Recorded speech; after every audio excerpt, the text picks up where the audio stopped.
Lone wolf attacks begin with suicide ideation. The pain spirals inwards before it turns outward. GIDEON identifies that pivot in real time. So we make contact early, before the breaking point. This prevents suicide, and it prevents violence.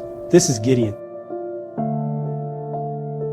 Veteran Aaron Cohen, retired Navy Captain Brent Sadler, and veteran Navy Intelligence Officer Jack Posobiec. Thank you all for coming on. Brent Sadler, to you first. I want to play some sound. This is the president on Iran. Watch.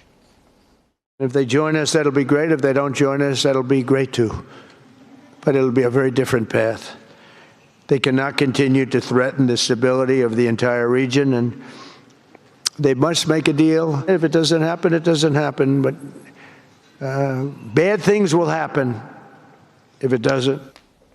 Bad things will happen, Brent Sadler. The timing here, 10 to 15 days. What's your instinct tell you about the timing?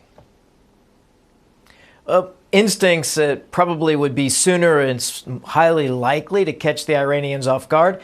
But the problematic aspect of this is you've got the Russians and perhaps the Chinese joining right now in the Straits of Hormuz for an exercise, and that could complicate things. But with the Ford carrier coming in through the Mediterranean, there may be another way of actually attacking, and it could happen, like the president hinted at, as early as this weekend or out 15 days. The last time he gave a deadline, it was right at the end of it, like the next day when he launched the attacks against Iran's nuclear enterprise. So it's a wide window. Maximum stress and tension is the intention of making these kind of statements with such a large military force. Yeah. And the longer the Iranians are stressed, the better. He's right. The last window, they went right to the end the last time they went after Iran. I want to put up the naval assets if I can here, Katie. This is what the Middle East is kind of looking like now. Aaron Cohen, to you, I mean, we're talking about the biggest force since the invasion of Iraq. You know this. What does, if there is an attack, what does an attack look like? Where do they go?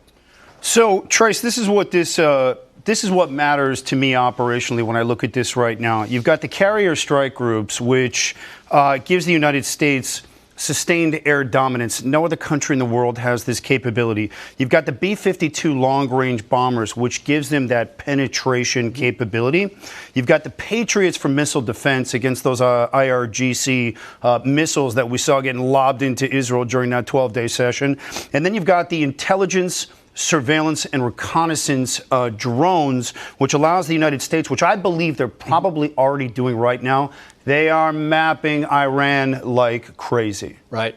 So do they go after more than just nuclear sites? I believe that what we're going to see here is a combination of not just the nuclear infrastructure, but I think we're talking about IRGC command nodes. I think we're talking about missile production facilities. And then there's the proxy coordination hubs, which is really the last standing bastion of the IRGC. And I think there's a ton of intelligence that the U.S. has picked up over the last year on Iran. And so I believe this is short duration, high intensity, and surgical.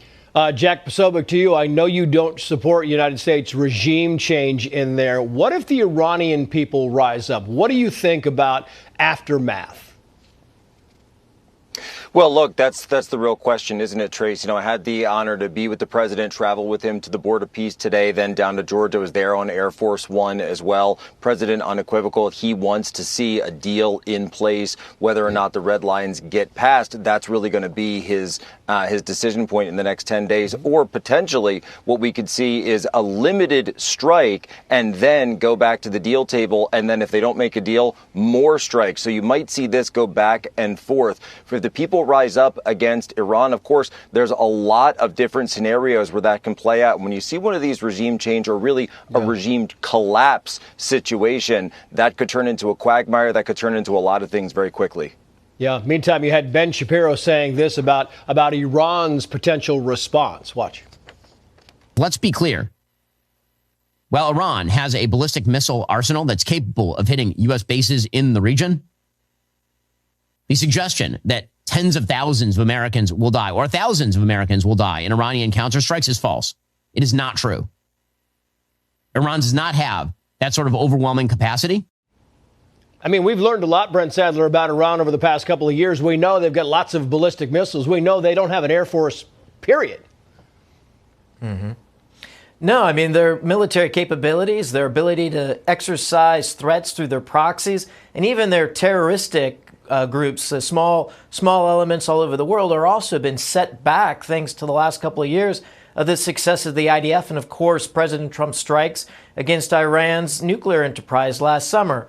But what's really important with these attacks, if they do occur, is that as they are surgical, they need to provide an opportunity for the Iranian people to choose a new regime that's more responsive to their wishes and something that can be lived with and not threaten American lives and certainly not their neighbors in the Middle East. Would the Israelis join an attack with the United States, Aaron? The United States is America's forward operating base in the Middle East.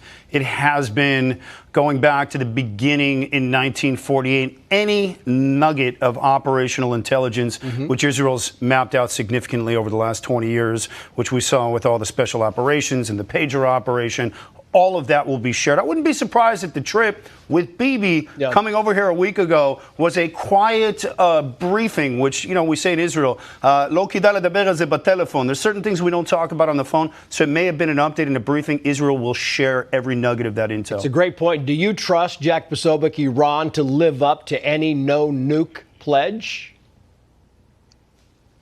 Well, look, Iran has been very clear that they want to continue their uranium enrichment. They've had time and time again to go to Geneva and all of these places and listen to President Trump, hear his red lines. And so if they're going to continue to do this, then I think they're probably not going to give up their nuclear program. And a lot of the reason that they do that, too, is because they see what happened to Libya after they gave up their nuclear program and what happened to Gaddafi. Yeah. Jack Posobiec, Aaron Cohen, Brent Sadler. Gentlemen, thank you. Let me take a minute and tell you guys about something incredible that I'm building and why I need your help. It's called GIDEON. It's the first real-time AI-powered threat detection system for law enforcement and schools. It scans the open web, social media, Discord, Reddit, gaming chats, and flags violent signals before they explode. We're talking about radicalization, grievance buildup, martyrdom language, the exact warning signs we've seen before Uvalde, Buffalo, and the D.C. embassy murders. And right now, there's no system catching it, so I'm building it. And I'm asking you, my audience, the people who care, to help me fund it. Every dollar goes directly to engineering, law enforcement deployment, and getting this into schools and across law enforcement agencies across the country. And so if you've ever asked, why didn't they stop this? Or how come they didn't stop this? This is the answer. And if you're one of those serious guys out there watching this and you're a fan of the show, the ones with the capital, access, reach, the network, and you want to partner with me to seed this mission, I want to hear from you. Reach out to me.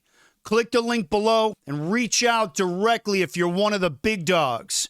I'm building the system that stops the next attack before it starts, and it's called GIDEON. Appreciate you guys.